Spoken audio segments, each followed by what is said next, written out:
channel. Robert Kesakos is your usual suspect.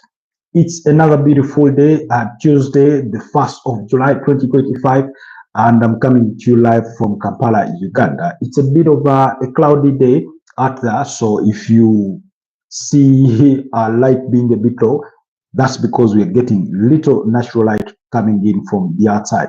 So please bear with us on that front as we get into today's live broadcast on your favorite football sports update channel, or So anyways, allow me to do the honors, the usual honors of having our audience tested before we get into the thick of today's conversation. And yeah, because there's plenty for us to talk about. Updates from the FIFA Club World Cup, a couple of surprises there. Not a couple, but big surprises really.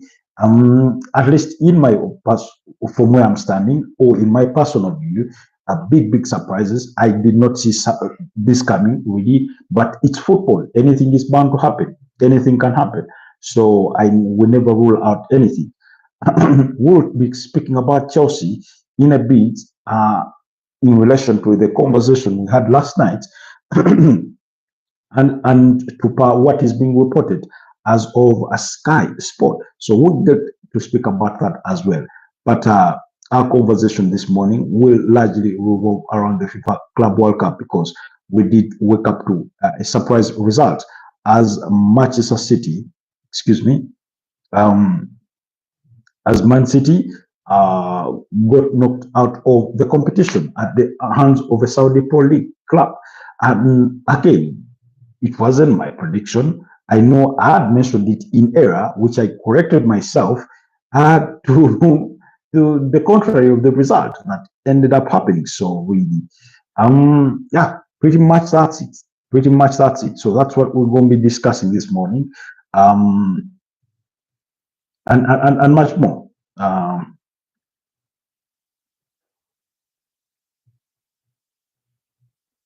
So yeah, join me for this morning's conversation.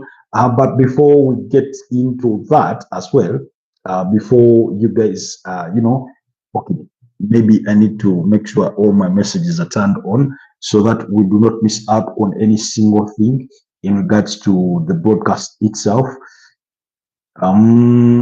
Yes, I just need to set ourselves up here and make sure everything does check out really well. Then meanwhile, but before I get started, I'm waiting for you guys to join. I'm waiting for the others to join the podcast so that we can get this conversation going. And if you're just joining us, do us the absolute honor of liking the broadcast and let us know where you're joining us from this morning. It's a beautiful Tuesday morning. One that, like I said, it does come with a surprise result, at least for me, as Manchester City got knocked out of the FIFA Club World Cup. So then I want to send out my special shout outs this morning to Kickboxing. Thank you for being part of last night's broadcast. Thank you so much for your input and contribution. Thank you so much, Safa Ali from Turkey. Thank you for your contribution last night for that debate. Yesterday, we did have quite a lengthy broadcast as we did follow the updates from that intermittent game against Fluminense. So thank you so much, Safa Ali, for all the updates from Turkey there, the Fenerbahce fan. Thank you so much, Bruno. You are part of last night's conversation. Thank you so much, Cenk, the Chelsea fan who also did join us last night for that, broadcast. Thank you for your input in yesterday's conversation. Thank you so much, Amlen. Thank you so much, Peter Parker. Thank you so much, Maria Momoto. Thank you so much, Prissy Nkosi, and all the other usual suspects that usually do join us for our respective broadcasts. I really love, appreciate your love and support, and do not take any of that for granted. For those of you that have been checking out all our other content on the channel, we did discuss, Jurgen Klopp's comments in relation to the FIFA Club World Cup, and that for those of you that have gone ahead to watch that video, thank you so much for. Please continue watching it. Leave a like, leave a comment on that video, and let me know what your thoughts are. Whether you share similar sentiments with the former Liverpool manager, who is the head of football at the Red Bull Group. So yeah, anyways, without wasting any further ado, let's get things off with Manchester City, because they were stunned. Manchester City were stunned. They were knocked out of, of the FIFA Club World Cup at the hands of the Saudi Pro League club in Al-Hilal. Now, for those of you that have been a part of this channel for prior to the start of the FIFA Club World Cup, and even during the course of the FIFA Club World Cup, especially at the group stages, we made numerous submissions on the tournament in itself.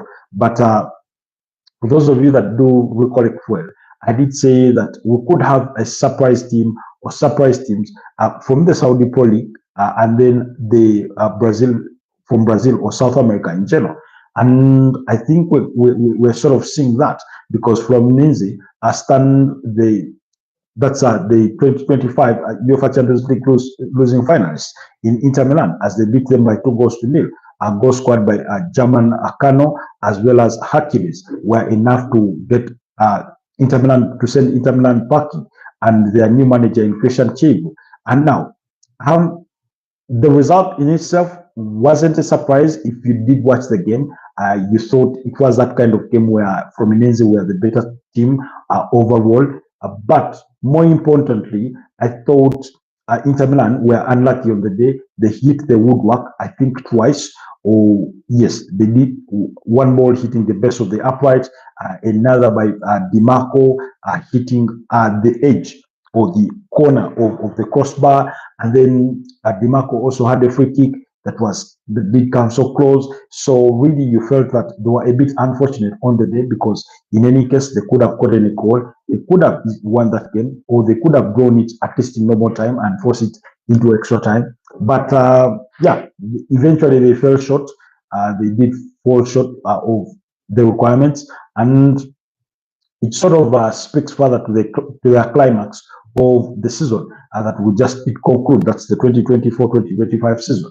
That they did not really conclude it well, especially when it came to that final of the UEFA Champions League. I sort of felt that they did overall in this competition play with that kind of hangover that comes with a defeat of that magnitude at a UEFA Champions League final. So you felt that they did play with that kind of hangover. Then some players are expected to leave. Then, of course, the departure of their manager in Simone Inzaghi, who then joined Al-Hilal in the Saudi Pro League, did not really help their sort of fortunes in this tournament, because then you're working with a new manager in Christian Chivu. So overall, I did think that Inter Milan, their chances were a bit dimmed by those factors. But yesterday, Fluminense did get the better of them, and they did book themselves a debt. Now, with, as we know, it's as Al-Hilal. Now, moving on to Manchester City. Again, I'll be honest with you, I've only been able to catch the highlights of this particular game. I was unable to watch it because it did kick off at about 4 a.m. East African time. And I remember I went to bed, I think, at about 2 a.m. Now, and I was thinking, can I sleep for 2 hours and wake up and watch that game? And then it ends in extra time, which it actually did end. That means we're looking at about what?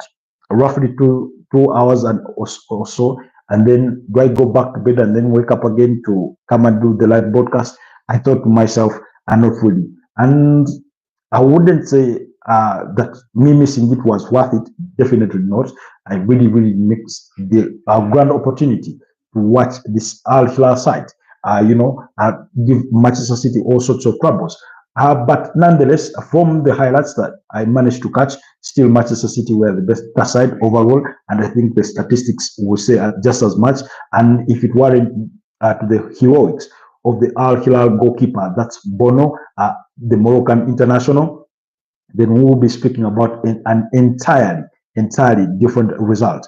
Because Manchester City had an overall possession of 71% in comparison to Al-Hilal's 29%. That's according to live score statistics. And then in terms of on shots on target, Manchester City had as many as 14 shots on target, while Al-Hilal only had 6 shots on target. That's in 120 minutes plus. So Then for shots off target, Man City had 8, Al-Hilal had 4. Corner kicks, Man City had 18, Al-Hilal had 4. So clearly, that tells you or paints for you the kind of picture in regards to what the game really was. And I do certainly agree with Pep Guardiola's post-match comments, in which he said that they have given everything, but eventually, unfortunately, they got knocked out. Indeed, they gave everything in that game. When you watch back the highlights, of course, their first goal was scored by the captain, Bernardo Silva. He's now the captain of Manchester City. I do not know if you've noticed, but over the years, Pep Guardiola has gone on to give the armband to a player who is left with perhaps a year or two to leave the club. You remember Ilkay Gundogan wearing that armband, and then it went on to Kevin De Bruyne, and of course Kyle Walker. Kyle Walker is on his way out. Kevin De Bruyne has already left. So, and things of that nature will be in that context. But it was Bernardo Silva that kept then, the opener, with which they went on into a halftime lead with a 1-0, lead. But again, like I said, it was to the heroics of the Al-Hilal goalkeeper in Bono, who made everything sort of not look easy, but who made everything possible to keep Al-Hilal in the game. Then in the second half, Leonardo in the 46th minute did score to restore parity for that's Al-Hilal before Malcolm. For those of you that do remember, Malcolm did play at AC Roma, at Barcelona, although not quite very successful while at it there. He did score with a Joao Cancelo assist. Now remember, Joao Cancelo also did play for Barcelona, but he's an ex-Manchester City player. So he did provide the assist as Al-Hilal went forward on a counter-attack. Malcolm scoring a very, very beautiful goal there to give Al-Hilal the lead. And then, of course, in the 55th minute, that was only 3 minutes later, Brad Erling Haaland scored a bit of a scrappy goal, if I'm being honest, to restore parity for Man City. And at full time, it was 2-2. It was 2-2. And then 4 minutes into extra time, Kalidou Koulibaly headed home off a Ruben Neves corner kick to make it 3-2 on the night, while Phil Foden in the 104th minute, that was 10 minutes later, he did score to cancel out Kalidou Koulibaly's goal that had given Al-Hilal the lead in extra time. So it meant it was 3-3 at the time. Then we went into this was then into the 112th minutes. That was in the second stanza of the extra time. Leonardo did come back to score his second goal of the evening or of the night, as Al-Hilal got the better of Manchester City in that 4-3 victory to ensure that Simone Inzaghi guides the Saudi Pro League best club to the quarterfinals of the competition. And like I said, that means that Al-Hilal will now meet with Fluminense at the quarterfinals. We still have 2 games left to play at the round of 16, and that do involve Real Madrid up against Juventus. That game does kick off at 10 p.m. East African time, and Real Madrid are going to be facing off with Juventus. Then the other game will come at 4 a.m.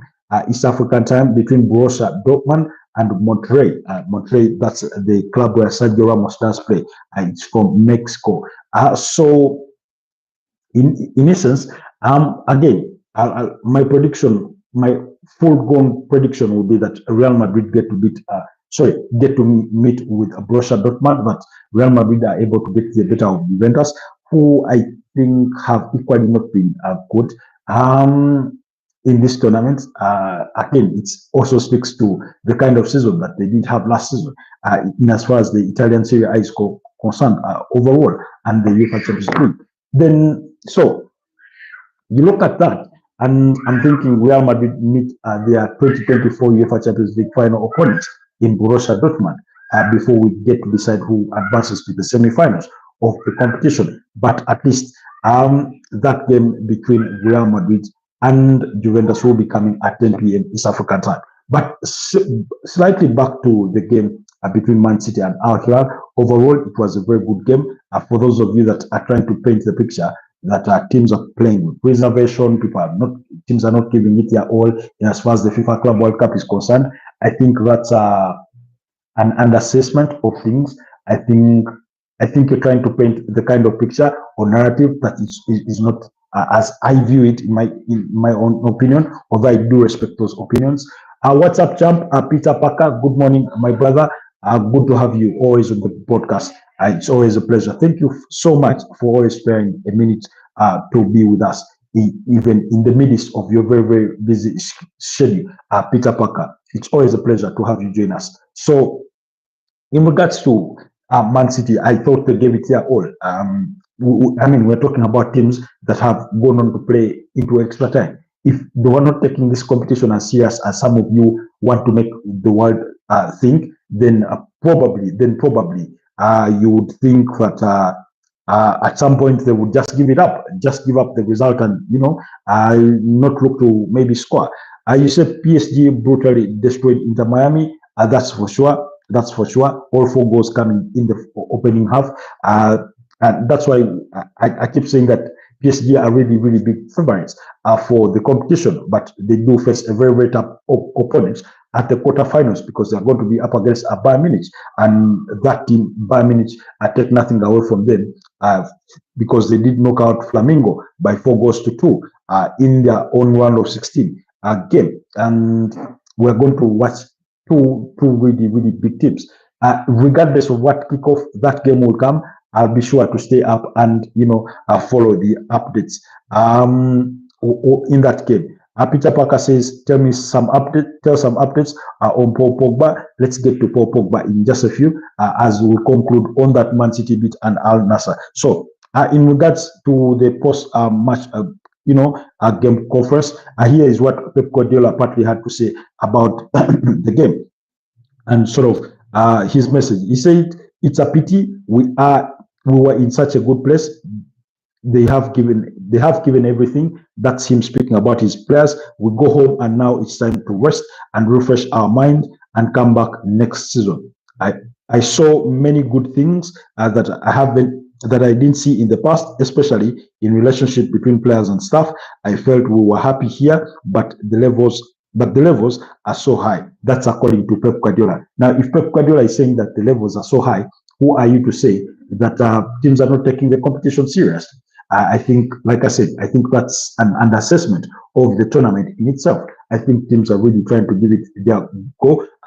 One, because of, like I said, money is quite a big motivating factor because of what it means to be part of this competition. Two, they want the glory of being the first team that wins at this new edition of the FIFA Club World Cup, as we come to know of it, having a whole 32 teams and, playing at the group stages and going on to the knockout rounds.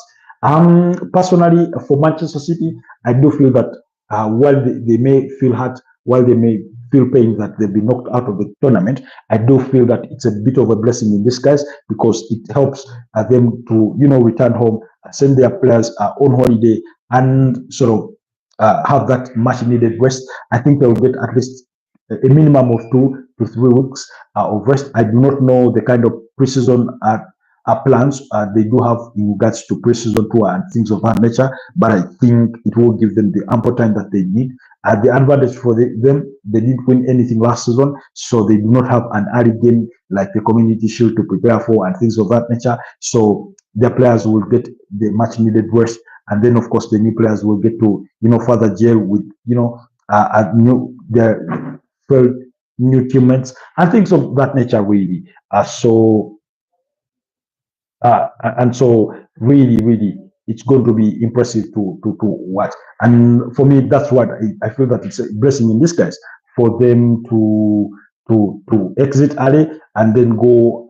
Players have that much needed rest. We all know last season they didn't have a very good campaign, and they will look to have a much better campaign going next season. So I think that's what I feel. About Paul Pogba, Paul Pogba did officially join AC Monaco on a 2-year contract, and we did watch him in tears as he put pen to paper on that 2-year contract because of what it means to him returning to competitive football after serving his ban for having been found in breach of the anti-doping rules and things of that nature. So, well, I think this is really, really good for Paul Pogba. I can only wish him the best of luck. I think I was watching a clip by Amadou Onana, and he was speaking glowingly of Paul Pogba. And apparently, he told him that for a player of his height, the kinds of things he does with the ball, nobody, has been able to do. I mean, you watch prime Paul Pogba, the way he dribbled past players with pace, with power. It was really, really lovely to watch. It really tells you why, after leaving Man United as a free agent, as a youngster, to join Juventus, Man United were willing to pay top dollar in the excess of £89 million to resign him from Juventus. Was he successful at Manchester United? I think that's quite debatable. I think he did not live to his full potential as what we had seen of him at Juventus. But overall, his talent is out of question. My only upside for him, which is actually a prayer that I hope it doesn't happen that way, is the kinds of injuries he had started to suffer, especially after he returned to Juventus. He did struggle with multiple injuries, and that it's upon a return from those injuries that then he got, to test positive or being found in breach of the anti-doping rules and things of that nature. If he can stay injury-free, then I do not think there will be doubt on whether he will succeed at Monaco, because he is a really, really good player. But I also did mention that because he has been out of competitive football for that long, it remains to be seen of how he will cope in terms of his return. In any case, I do think that Monaco ought to ease him into this kind of a game. The Yellow Diet joins us this morning, right from Malaysia, in Kuala Lumpur. I think it's already afternoon there in Malaysia. If I'm not mistaken, it should be about 1:53 p.m. I stand to be corrected, but always good to have you at the Yellow Duck join us from Malaysia. So I think Monaco will have to ease him into the life or back into competitive football. Start with giving him, a few minutes, 20 minutes, 30 minutes, and let him go into that. But if he can stay injury free, I think he will go on to be a very, very good player for AC Monaco. That's the update on Paul Pogba. For our friend Peter Parker, who was asking for an update on Paul Pogba. Then quickly, let's go to Chelsea. It's 1:58 p.m. here. Yeah, I think I was absolutely spot on with that anticipation or prediction. Let's quickly run to Chelsea, because yesterday, you remember, guys, last night, for those of you that were part of the late night broadcast, we did talk about Chelsea and rumors, linking them with the potential move to Mohammed Kudus, despite landing the services of Jamie Gittens and Joao Pedro. Yes, because the news came in from The Guardian saying that West Ham would be open to offers of around £60 million from Mohammed Kudus, who has attracted interest from Chelsea, Newcastle, and Man United. And then we spoke about Chelsea's long-term interest, which was similar to that of Arsenal, dating back to as far as 2023. And then it was West Ham that ended up signing the player in that summer. He went on to have a very good debut season in the 2023-2024 campaign. And while last season in itself was underwhelming for him by measure of his own standards, I thought he is a good player. Really, he just needs to get his mojo back. Because when you look at that 2023 campaign, 2024, he scored 8 goals and provided 6 assists. That's a 14-goal involvement, which is almost half. Yes, almost half of what he managed last season, scoring 5 goals and providing a mere 3 assists. Now, yesterday when we were speaking about Mohammed Kudus, I thought that given the amount of the number of players that Chelsea do have in their attacking ranks, and I remember we were speaking to a Chelsea fan called Cenk. Yes, Cenk. We were speaking to him and I was asking him whether he still thinks they have room for another attacking player. and we spoke about how they may not be just done yet in the transfer window, that they could look to get a goalkeeper, they could look to get a centre back, and maybe a striker. Now, according to reports, according to Sky Sport, Chelsea have not cooled down their interest in Mohammed Kudus. They could still go in for him. Now, again, for me, it begs, it questions what Chelsea's transfer policy is overall. I understand they are really, really keen on signing players that are under the age of 23. Mohammed Kudus only turned 24 in August. So, actually, in August, he turns, in the coming month, he turns 25. But still, he would be within still the Chelsea age range kind of figures. And it would be a dream move perhaps from Mohammed Kudus. But it begs the question, why would Chelsea still be interested in Mohammed Kudus with all the attacking players that they do have at their disposal? Cole Palmer, Pedro Neto, Liam Delap, Nicholas Jackson, Mukalo Modric, you have you signing Jamie Gittens, Joao Pedro, Noni Madueke, Tariq George. I mean, all that composition of players. I mean, why are you taking them? You have Joao Felix, Raheem Sterling, and who knows? We have a Jovan Quenda who is supposed to join them next summer in 2026. They want to sign Emmanuel Emega from Strasbourg and have him join them next summer still. So it begs the question: what are Chelsea planning? What do they plan on using all these players? You know, I mean, we all know that. The flexibility about football is that you can register a different squad for the Premier League and register a totally different squad for the UEFA Champions League or the UEFA Europa League. And for this particular case, Chelsea and the UEFA Champions League. And then perhaps the Carabao Cup. But overall, really, for me, I think it will be more or less out of greed in a way. The idea that you want to sign every player that is available on the market, the idea that you want every good player, but the question will be, how good is Mohammed Kudus better than Pedro Neto? How better is he than Noni Madueke? I do not see that huge difference. How better is he than Jamie Gittens? How better is he a player than Joao Pedro, than Cole Palmer, than maybe he's better than Joao Felix, but in terms of talent, I certainly do not think so. So why suddenly do they want to sign all these players? Good morning, Mariam Nalmansi. Hello to all Liverpool fans there in Uganda. Mariam Nalmansi sent me the special shout outs to people like Amlen, people like Pressing Kosi, all the Liverpool fans out there. Anyways, thank you so much, Mariam, for joining us this morning. Kindly like the broadcast while you're still here with us. So Chelsea are still interested in Mohammed Kudus. West Ham could, although his release clause is about 85 million pounds, which is essentially about 100 million euros, they would be willing to accept 60 million pounds. I think they would even take 50 or 55, really, because they signed him for about 34 million pounds, if I'm not mistaken. So I mean, let's just wait and see. It is Chelsea. They are willing to sign any player that is available in the market.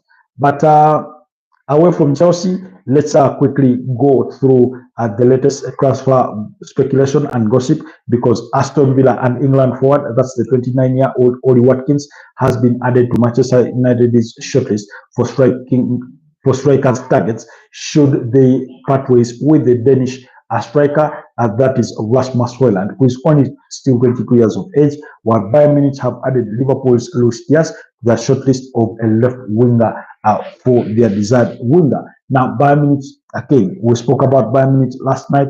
They've had Bradley Barcola, they've had Cody Gakpo, Gabriel Martinelli, Nico Williams, Kaoru Mitoma, Rafael Leao, all, and now they're adding Luis Diaz, all on their shortlist for their preferences for a left-sided winger. And again, I think they're being indecisive because we know they've already lost Leroy Sané.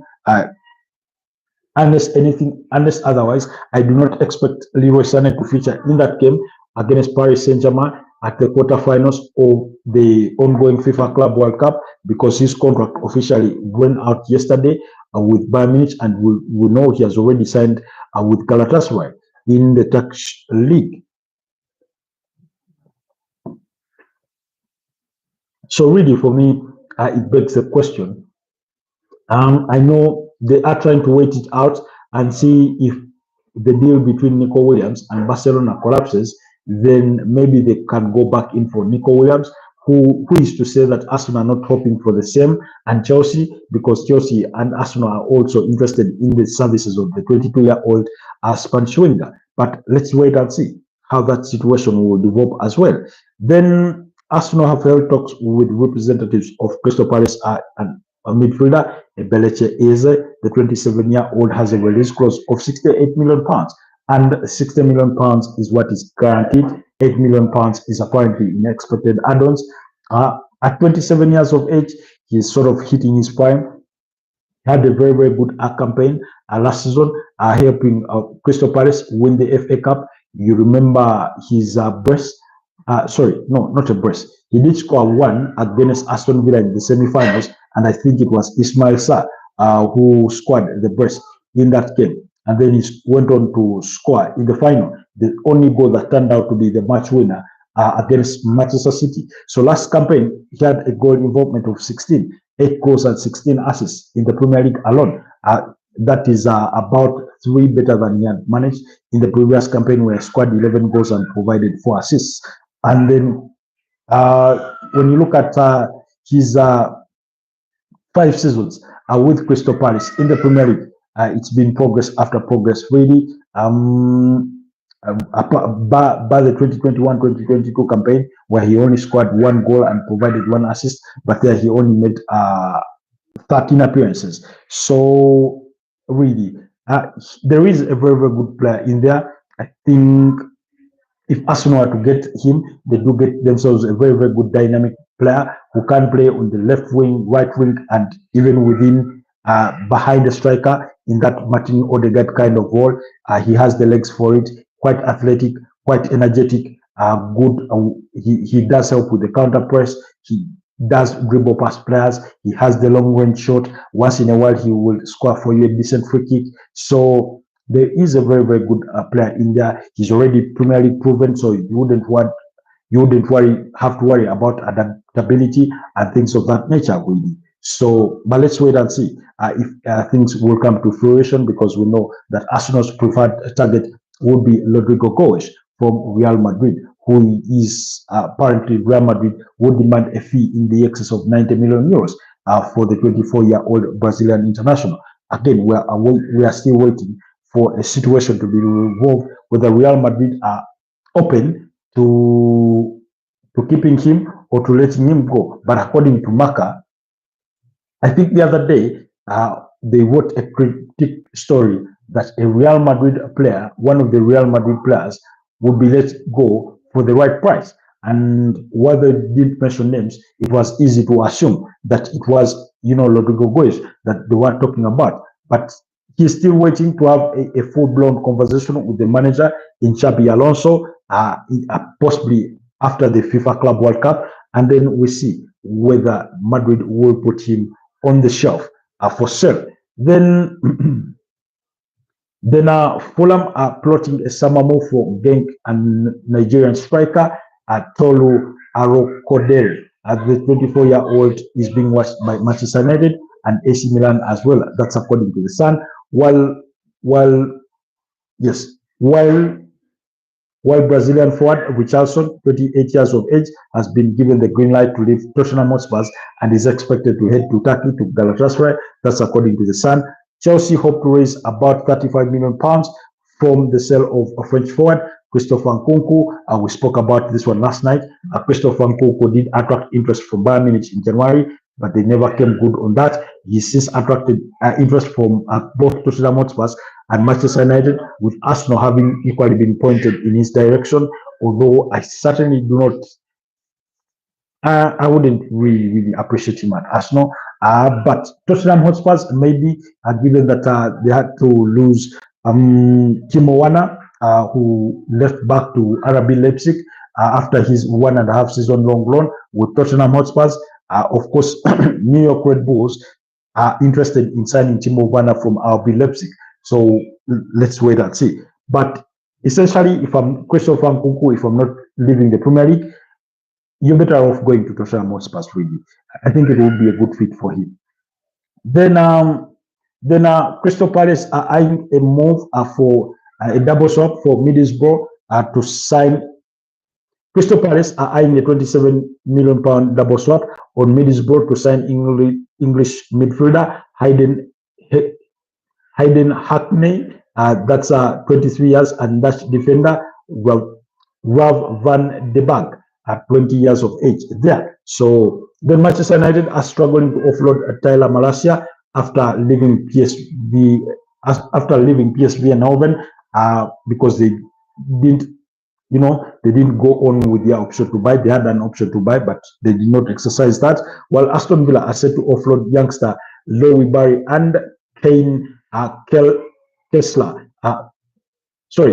Kessler-Hayden are both 22 to Championship sides, Hull City and Coventry City, and that's according to The Athletic. Yesterday I told you Coventry are under the stewardship of Frank James Lampard.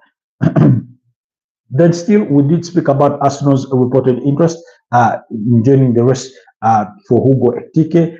Liverpool, Chelsea, and Man United are already in the race to sign the 23-year-old French striker from Eintracht Frankfurt, while Borussia Dortmund, Bayer Leverkusen, Eintracht Frankfurt, RB Leipzig, and Stuttgart are all interested in Man City's James McAtee. Very, very good young midfielder, only 22 years of age. I think there's a good player in there. Depends on how he sort of progresses. I think, by the way, I stand to be corrected, but I do think the German Bundesliga is a good fit for English youngsters. A couple of England internationals that have gone there have really, really done well. We could look to Jude Bellingham at BVB. Joe Bellingham is already doing well at Borussia Dortmund. We can look at we know Jorel Quencha is joining Bayer Leverkusen, but we can look at who is the other player that I wanted to mention. The name is eluding me. But Jamie Gittens at Borussia Dortmund are still another England player. Hurricane, not a youngster, but he's done really well at Bayern Munich. We could say he was already a proven and experienced player. Then there is another player, Jadon Sancho, did really, really well at Borussia Dortmund. That's how he attracted the interest for Manchester United to sign him for a fee in the excess of £73 million in, I think, July 2021. So, anyways, I think players like Harvey Elliott, players like James McAtee, if there's an opportunity to go to Germany, if they do meet the terms of your contract, then I think it's really a good option for some of these England youngsters to go over there and try and get more playing time, more consistent playing time there. Then yesterday, Thomas Partey's contract officially ended with Arsenal, so he will be looking for a plot elsewhere. Whether he stays in the Premier League or moves away from it remains to be seen, but we will follow closely if there is any updates regarding Thomas Partey's future. And then maybe we'll get to speak about Thomas Partey quite exclusively in another bit.